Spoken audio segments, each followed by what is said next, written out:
الرجيم بسم الله الرحمن الرحيم الحمد لله رب العالمين الحمد لله الذي نحمده ونستعينه ونستغفره ونتوب إليه ونعوذ بالله من شرور أنفسنا ومن سيئات أعمالنا من يهد الله فهو المهتدي ومن يضلل فلا هادي له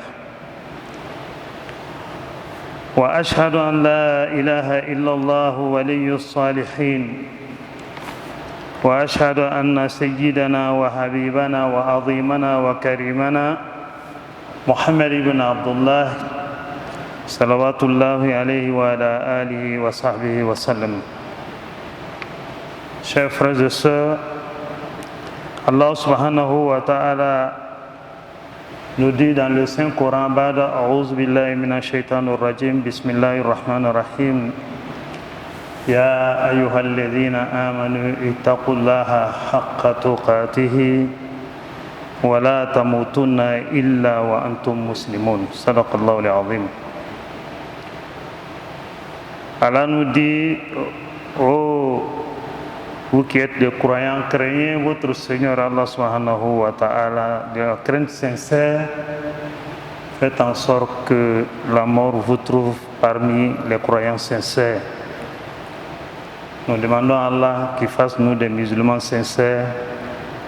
Le jour de notre rappel envers lui, que cela trouve que nous sommes sur la voie qu'il a tracée pour accéder au paradis, chers frères et sœurs. Bismillahirrahmanirrahim. Wal asri inna l'insana la fi ghusr illa alladhina amanu wa 'amilus salihat wa tawassaw bil haqqi wa tawassaw bis sabr. Aujourd'hui, nous allons parler de la récompense que nous cherchons auprès d'Allah subhanahu wa ta'ala, qui est le paradis. Chacun de nous va à la prière, jeûne. Ceux qui ont la possibilité de faire leur zakat, ils le font. Ceux qui ont la possibilité d'aller à la Mecque, ils vont à la Mecque. Mais tout ça, nous demandons la seule chose, c'est d'avoir le paradis après notre vie terrestre. En cela, frères et sœurs, Allah subhanahu wa ta'ala, lorsqu'il a créé l'humanité, il a fait venir 313 prophètes qui se sont succédés jusqu'à nos jours, jusqu'au prophète Mohammed sallallahu alayhi wa sallam, pour dire il n'y a pas eu deux missions. Il y a une seule mission, c'est-à-dire reconnaître l'unicité d'Allah. Voici les deux voies. La voie qui amène au paradis, la voie qui mène à l'enfer.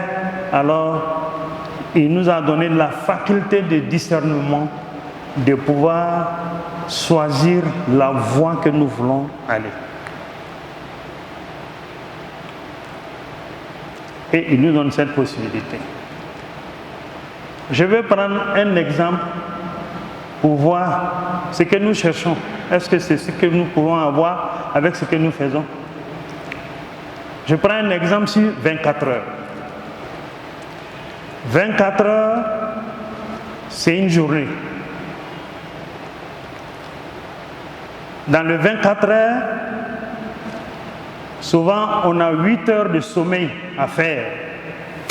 Pendant 8 heures de temps, on dort. Il y en a qui vont même au-delà. Ils ne sont pas nombreux, ceux qui n'atteignent pas les 8 heures. C'est-à-dire après 5 heures, ils se lèvent, ou bien après 6 heures, ils se lèvent. On va à 8 heures. On a soustrait 8 heures sur le 24 heures. On a 5 prières dans la journée. Les préparatifs de la prière, l'exécution de la prière, et après la prière, si on a trop fait, c'est en 10 minutes. En 10 minutes, les 5 prières de la journée nous font ça nous donne 50 minutes. On n'a même pas atteint 1 heure. Alors qu'on a déjà fait 8 heures de sommeil. Si on doit respecter les 3 repas de la journée, le petit déjeuner à midi et le soir, on a au minimum 30 minutes à chaque séance. Si on déjeune, on doit prendre au moins 30 minutes, ça c'est le minimum du temps. Si on doit manger à midi, presque 30 minutes, sinon on va au-delà. Mais si on respecte les 30 minutes là, ça nous fait 1h30 qu'on a enlevé dans le 24 heures, plus les 8 heures de temps qu'on a fait dans le sommeil. Ça fait 9h30 du temps. Nous partons chercher le bien-être. En général, que ce soit on va au champ, ou bien on va au bureau, ou bien on vient chercher le commerce, ça aussi, on se donne 8 heures de temps.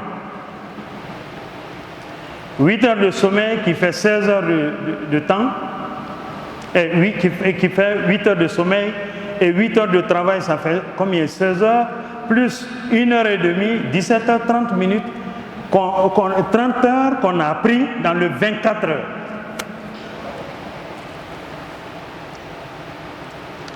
Maintenant, pour Allah subhanahu wa ta'ala lui-même, qui nous a créés, qui nous permet de respirer gratuitement, qui nous permet de voir gratuitement, qui nous permet d'entendre gratuitement, on lui donne seulement que 50 minutes dans le 24 heures. Mon frère, ma soeur, à la fin du 24 heures, on te dit de venir avec tes œuvres que tu as fait pour Allah subhanahu wa ta'ala aujourd'hui dans le 24 heures. Tu es fier de présenter 50 minutes sur les 24 et espérer avoir une récompense d'Allah subhanahu wa ta'ala pour te mettre dans le paradis. Toi-même, en toi-même.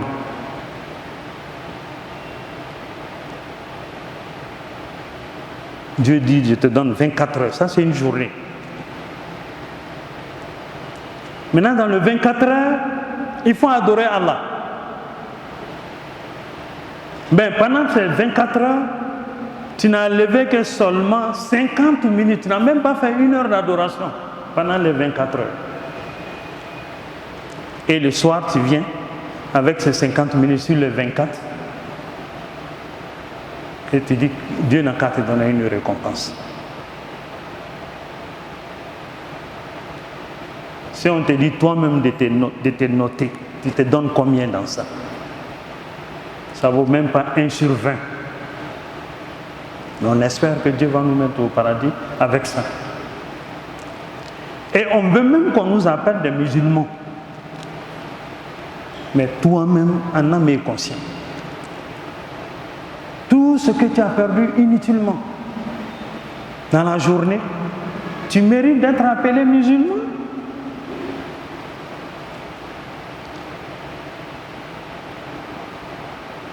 Il y a combien parmi nous, pendant les 24 heures, après les 5 prières, ils s'isolent pour dire que je vais m'entretenir avec Allah subhanahu wa ta'ala par la lecture du Coran, par l'invocation, ou même s'asseoir, penser à Allah. Car Allah m'a dit, alladhina yadhkuruna Allah qiyaman wa qu'udan. Il y a combien parmi nous qui prennent la journée, 1 heure de temps, pour s'isoler, ne plus parler de rien, ne plus regarder autre chose, mais se concentrer seulement en train de penser à Allah subhanahu wa ta'ala seulement. 1 heure de temps, hormis les 50 minutes de temps qu'on fait dans la prière. Donc, nous pensons qu'avec ça, on mérite d'être appelé musulman. Nous pensons qu'avec ça, on mérite de taper notre poitrine qu'on est musulman. Parce que même les prières, vous accomplissez la prière de Zohar. La récompense n'est pas immédiate. Le jour, les engagements que tu as pris dans la prière du jour, en récitant Surat al-Fatiha, Iyyaka na'budu wa iyyaka nasta'in, c'est toi que moi j'adore, c'est toi que nous adorons. Et c'est à toi seul que nous implorons le secours. Mais est-ce que cela suffit pour que, entre la prière de Zuhr et la prière de 16 heures, pour que tu ne fais pas ce que Dieu te demande de ne pas faire?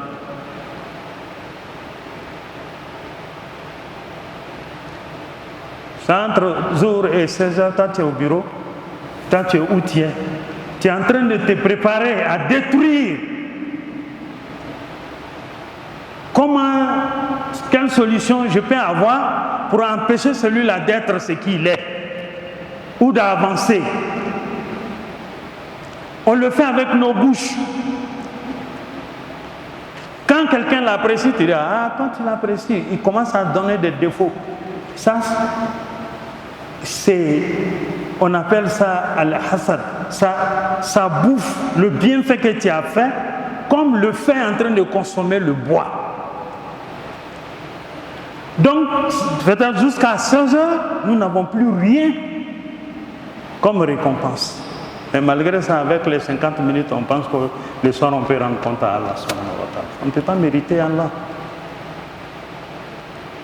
C'est pourquoi le prophète Allah subhanahu wa ta'ala nous a envoyé le prophète Mohammed sallallahu alayhi wa sallam. Il a aimé le prophète Mohammed sallallahu alayhi wa sallam. Il a donné le garantie au prophète Mohammed sallallahu alayhi wa sallam d'aimer la communauté du prophète Mohammed sallallahu alayhi wa sallam comme il aime le prophète lui-même. Et il a donné ces garanties avec ces versets où il a dit Bismillahirrahmanirrahim Kuntum khayra ummati ukhrijat lin-nas ta'muruna bil ma'ruf wa tanhauna 'anil munkar wa tu'minuna billah. Le fait de ta communauté, c'est qui ordonne le convenable et qui interdisent le blâmable et qui croient à Allah.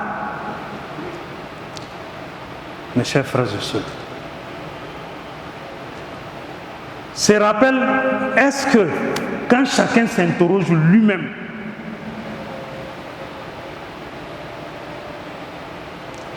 on est sûr qu'on ordonne le bien par amour de Dieu? Quand on donne conseil à quelqu'un, est-ce qu'on le donne parce qu'on aime Dieu, on craint Dieu? Non, on le fait souvent par influence. Souvent, c'est par intérêt. Et avec ça, on doit nous appeler des musulmans.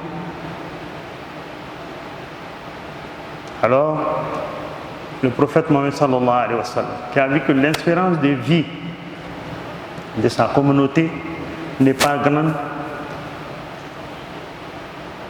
Aujourd'hui, même parmi nous, quelqu'un qui a atteint la centaine, on trouve qu'il a trop vieilli.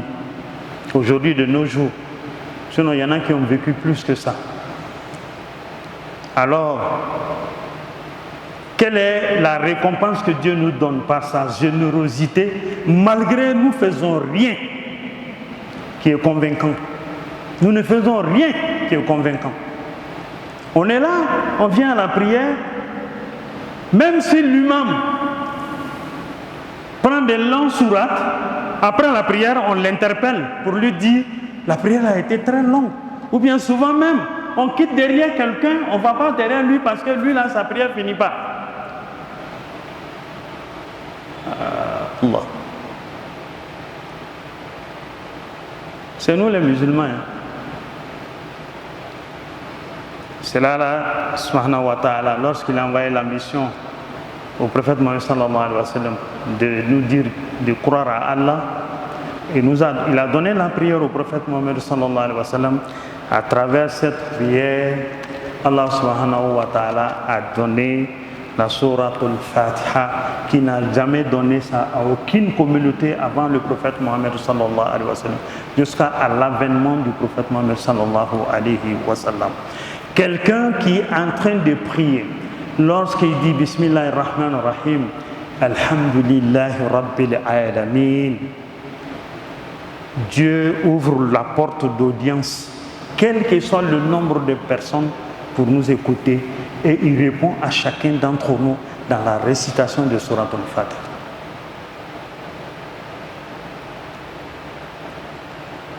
Alhamdulillah Rabbil Alamin.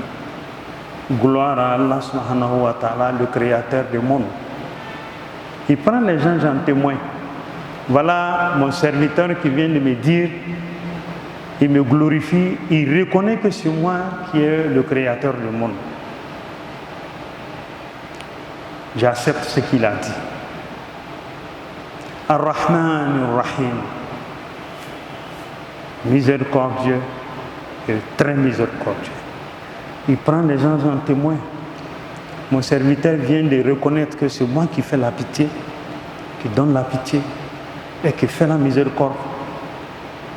Et donc, dites-lui que j'accepte ce qu'il a dit. Maliki Yawmiddin,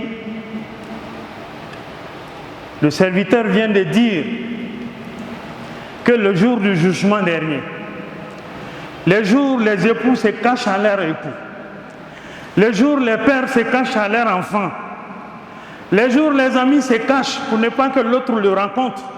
Chacun fuit pour se cacher, parce qu'on va rendre compte tout à l'heure.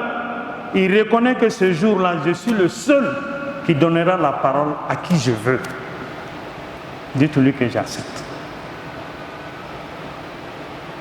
Iyyaka na'budu wa iyyaka nasta'in. Il vient de dire que tout ce qu'il fait comme adoration, c'est à moi Allah subhanahu wa ta'ala. Et si il est malade, s'il est pauvre, que c'est à moi Allah, il va implorer le secours. Dites-lui que j'accepte et je lui viendrai en secours s'il m'appelle. Ihdina sirata al-mustaqim. Guide-nous sur le droit chemin.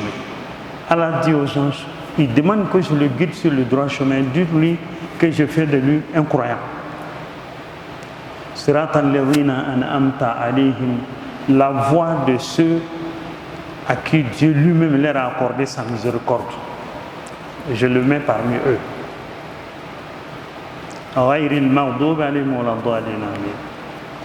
Et il dit qu'il craint de ne pas être sur la voie de ceux qui ont couru moi ma couleur. Je l'éloignerai de ma couleur. C'est à la fin de ça qu'on se dit Amin, qu'Allah accepte tout ce que je viens de faire, parce que la dernière partie est Amin, qui est Ihdina siratal mustaqim, qui est la bénédiction. Donc, en trois parties, la Surat al-Fatiha, la première partie, nous reconnaissons la grandeur d'Allah, on reconnaît son unicité, et après, nous nous confirmons notre attachement à son adoration, et ensuite nous demandons à Allah par la bénédiction de nous guider sur le droit chemin. Alors, chers frères et sœurs, en plus, on vient d'avoir l'adhésion d'Allah sur notre doléance. Mais Allah subhanahu wa ta'ala, la lecture de Surat al-Fatiha, lorsque tu dis Alhamdulillahi Rabbil Alamin et qu'il t'accorde, il ouvre la première porte du ciel. Ar-Rahman Ar-Rahim, deuxième porte. Maliki Yawmiddin, troisième porte. Iyyaka na'budu wa iyyaka nasta'in, quatrième porte. Ihdina siratal mustaqim, cinquième. Siratal ladhina an'amta alayhim, sixième. Ghayril maghdubi alayhim waladdallin, amin, septième. Les sept portes du ciel s'ouvrent pour accueillir ta doléance. C'est pourquoi dans la prière, il ne faut pas mélanger. Il ne faut pas faire le clonage. Alhamdulillah, non. Là, tu ne causes pas avec Allah. Tu es en train de te débarrasser de ta prière.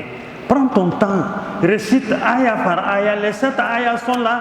Il y a une cause bien déterminée qui fait notre avantage. Alors, par rapport à ça, Allah subhanahu wa ta'ala, dans les 24 heures, il considère tous les 24 heures comme tu as fait une adoration pour lui.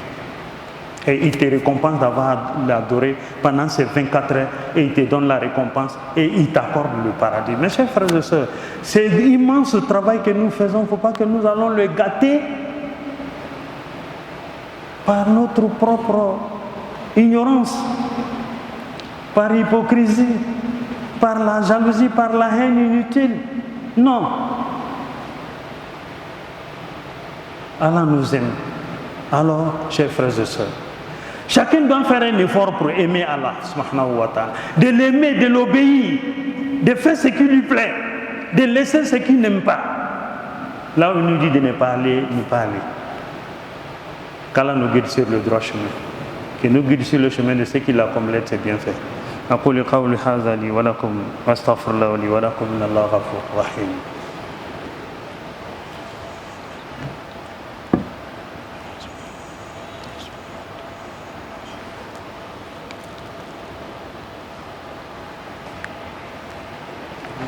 الحمد لله رب العالمين اللهم صل